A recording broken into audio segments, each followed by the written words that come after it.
fire and chemical explosion has taken place in a fertiliser factory in Romania. The local emergency services go in to deal with the crisis. Hundreds of civilians are injured. Thankfully, this scenario is in the virtual world and it's not reality. It's the first time that NATO's Euro-Atlantic Disaster Response Coordination Centre has initiated a virtual reality exercise. This pilot event was jointly organised with Romania and focuses on the international civil-military effort to respond to mass casualties and mass evacuation emergencies.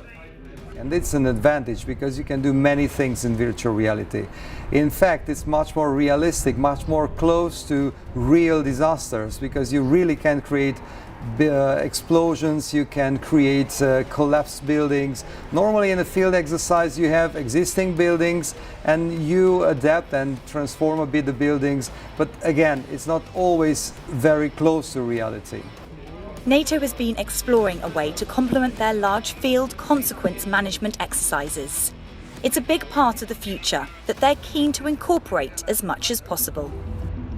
Yes, I feel the exercise has been a success, and I think the virtual reality does have a place in the whole process. But I think we have to be careful that it's not trying to replace anything that we currently do. We do tabletop exercises and field training exercises, and this is going to bridge the gap between those two.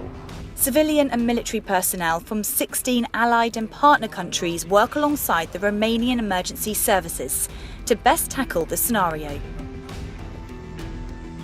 Although the disasters are huge, in virtual reality, you don't need big numbers of personnel for the exercise to work.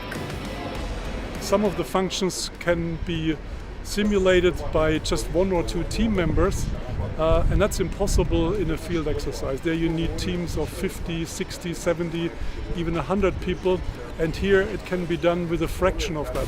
Alongside the virtual world, the Romanian emergency services run a simulation on their own real-life resources and capability to react to such disasters. So while the virtual reality exercise was going, we were trying to get them the resources in real time and the real resources that we have. So we were talking to the Ministry of Transportation, we were talking to the Ministry of Defense, we were trying to get trucks for evacuation, we were trying to get medevac airplanes or helicopters and so on.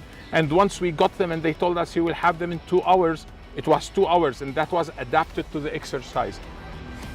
It's evident that this virtual reality exercise has been beneficial to both NATO personnel and the emergency services involved. An invaluable training tool that NATO will continue to be in favour of in the future. For NATO Channel, this is Laura Hawkins.